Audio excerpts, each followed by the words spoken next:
good morning, Facebook family. Been out for a bit of time. I have a lot of things going on right now, a lot of activities that we're planning, and a lot of growth that is happening as well. So that would have taken up a bit of my time, but I see that Keon would have been engaging with all of you out there. I just wanted to check in with you very quickly to talk about excuses. Now, think about the things that you have to do on a day-to-day basis, and even if I were to ask you to write out your to-do list, how many things would be on that list? I hear people always talking about the things that they can't get to do and the things that are holding them back and the people that are causing it and all of that. And if I actually ask them, and if I were to ask you, make a list of all the things that you still have to do. That list is usually not very long. And many people are actually ashamed when they have to look at that list. And it's 3 things, 5 things, maximum 10 things. And the reason why it doesn't get done is that you've never decided what exactly needs to get done and by when. And are you the only one who's responsible for getting it done, or are there other people who have to give you any kind of support? And if you don't ask them for what they need to do, how will they know? Right? So whenever we don't achieve what we want to achieve, is always because of ourselves. If we don't take responsibility of moving ourselves forward, nobody else can, right? It's like, I can take you to the gym, but unless you're going to go and lift those weights and do the work that is necessary, you're not going to get better. And I think that's a mistake a lot of people think. They think by just being around the right people, by being in the gym, by having the tools, that their life will somehow magically become better. I really want to let you know that's not the case. You still have to do the work. It's good to get the right guidance, to know exactly what you need to do, but without doing it, it's going to be a very frustrating journey. And the more I explore this area of my life, the more I realize that there's so many people saying the right words, saying the right things, talking about everything that, if I were to score them on what they say, they'll probably get 100%. And the weakness comes when they don't do the things that they say for themselves, because it shows up in their personal life. A lot of the times they don't have the things that they tell people that they should have. They don't have the experiences that they tell people that they should experience. They don't have the success that they tell people that they should also seek. And not only that, the things that they say are correct. Nothing is wrong with the things that they say. But what happens if you're telling someone to do something and they're looking at you thinking, if all these things that you're saying are so fantastic, why does your life look like that? And what starts happening is that people start, they stop believing in anything you say, because they're thinking, it can't be right, it can't be correct because you are not getting the results. And it's just that you might not have taken the actions that are necessary. Now, step number 1, you might be thinking as well, did Vishnu really come on here today to depress me? Well, no, that's not the intent. The intent is to help you spot how this happens to you every single day. And it's in the words, right? The same way we say the right things, we also say the things that stop us from growing. And they basically come out in the form of denial. Denial meaning that you're not even willing to accept that something is not working well. Most people, when a crisis hits them, they realize, it's not working well, then they go on to excuses. The easiest way for you to pick up an excuse is the word but. So I would ask you for today, take a notepad, write the word but, and then start writing down every time you use it.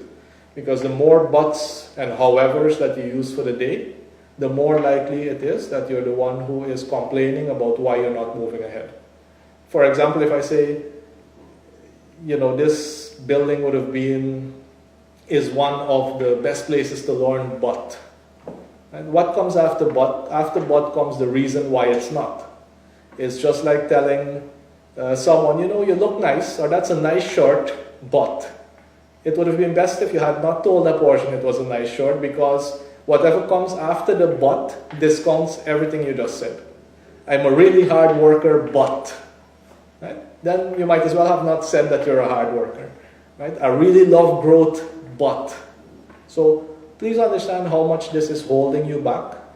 And every time you have to say but as well, you limit yourself, which means that those looking on, the opportunity providers, are looking at you and saying, if you can't even handle this, I'm sure you're not going to be able to handle this opportunity that I would have had lined up for you. So it also stops you from gaining and growing, because other people and the universe is looking at you saying, you can't really handle more, because every time some award comes out of your mouth, it's but why it can't work. So, as a very simple strategy to check where you are, and if you are holding yourself back, make a list of all the buts and the howevers that you use for a day. If it is more than 3 to 5, look in the mirror, you'll find the person who's holding you back. If it is less than 3, it comes down to education, right? If it is less than 3 buts, if you don't use any buts for the day, it means that it comes down, and you're not getting where you need to get, it comes down to education. It means that you are taking responsibility, right? You're taking responsibility, not taking blame, you're taking responsibility for moving yourself forward, but you haven't learned how, right? So it means that you need to learn how to now move yourself forward, which means getting the right knowledge. To give you an additional tip, and you should probably write this down as well, the words I am not and I do not. And it usually followed by I'm not sure, I do not know. In this day and age, with the amount of experts around, with the amount of enlightened people, with Google, with YouTube, anybody who uses those words, is bound to find themselves in a very tough situation. Because in this day and age, anything that you don't know, anything that you're not sure about, in 5 minutes, you could know it and you could be sure about it. Just 5 minutes. Sometimes it takes less than 5 minutes for you to actually get an answer. At the end of this video, even if you need to stop it right now, think about something that you're not sure of or you don't know. Go to either Google or YouTube and type in, how does this work? Whatever the thing is that you want to learn. And I guarantee you, a million options will pop up explaining exactly how it works, and then you never again have to say that you do not and you're not sure. Because think about it as well, the people who have to help you grow, the people who have to give you opportunities, what do you think is going through their mind every time they talk to you and you have to say, I don't know, I'm not sure? You make them very worried. They rather deal with someone who actually does know and is sure, or will say, I'll ensure that I'll figure out how this works and I'll get on back to you. And then go figure out how it works and get on back to them, because that's the only way you'll open more doors and windows to opportunities that will come your way. So I thought I'd share that with you today, because on a day-to-day basis, I work with words, and words are usually how we behave, because when I have a word, like not, for example, and but, I put it together in a sentence.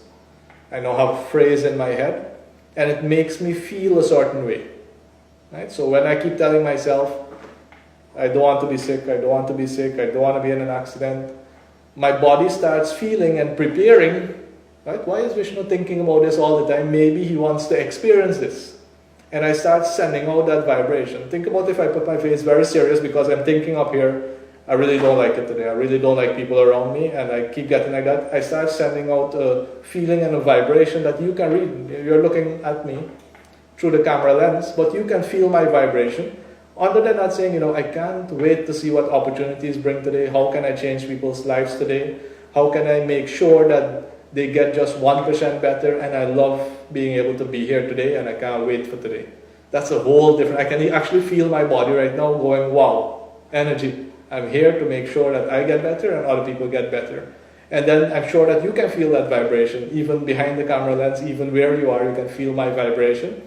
And it's that vibration that will attract either negative, if you're vibrating negatively, or positivity to you. So I'm asking you, get rid of the words that are attracting all this negativity to you, and start deciding exactly what you do want. And if you need help in making sure that someone else is there listening to you, ask an accountability partner, ask someone who you can do it for them as well. Because in our families, a lot of times, the families and the friends we have, they don't want to tell you the truth. You're doing nonsense, and because they like you and they really don't have a choice, you're still going to be their family after, they'll accommodate you. They might even collaborate with you in that type of destructive behavior. But hey, it's okay, it's all right, it's good. You need someone to actually tell you the truth and to snap you out of denial.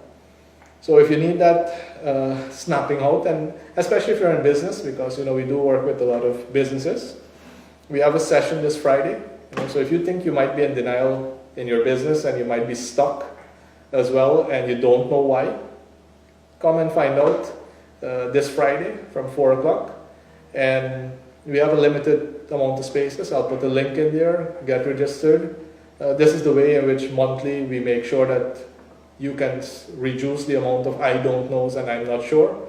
Come here, the amount of answers you're going to get will really give you a level of clarity that you did not have before. And it doesn't matter the size of business, right? I actually prefer the medium and large businesses because those businesses actually have the resources to do what is necessary. Smaller businesses, usually it's still 1 or 2 people, not enough money in the bank, not enough staff, if any at all. Whereas a medium or a large business, you have the team. Most of the time, if I ask you, go find a team member and shadow them for a day and take a stopwatch and only click on that stopwatch when they actually do productive work, right? And I would challenge you, go do that today. You'll notice that if you keep pressing the stopwatch only when they do productive work that moves the company forward, you'd be hard-pressed to get 3 hours out of them, right? And even if you have 3 hours, are those 3 hours really giving you the value that the company requires in order to grow and to move? Test that out. I've done it many times. I think the highest I've ever come across is 4-point-something hours. I think I run some 5-hour days. We all get paid for 8 hours anyhow. But also remember that you have some people in the organizations who are taking 1 hour worth of work and filling it into 8 hours. And I've always found the bigger the company, the more that happens. I've seen companies where for the day, the only activity that could have actually been logged was 1 email sent, 1 letter drafted, 1 meeting held. Right? And think about it. Think about how much that person is getting paid, work it out by the day, and if that's the only task that did, that means that email is probably worth 10,000. Now go check it. Did that email actually earn you 10,000? If it didn't, you can kind of figure out why your company, your organization might be in the place that it currently is. So if you need help, reach out. There are many talented people around as well providing guidance. Reach out to someone, get the help that you need, because you can't see the photo when you're in the frame. Right? You need somebody else to look at you and ask you, why are you doing it this way?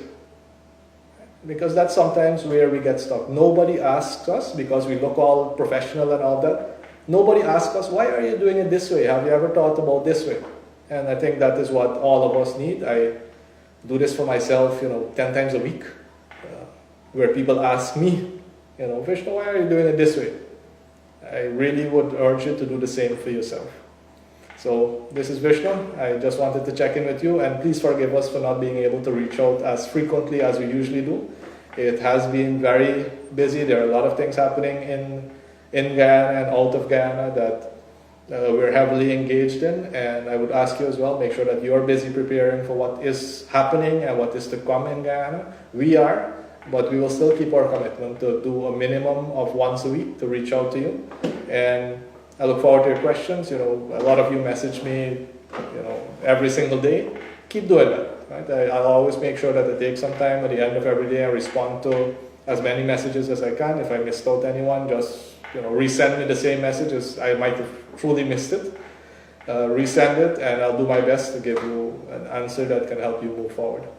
So take care. Have a fantastic Wednesday and a fantastic rest of the week. Take care.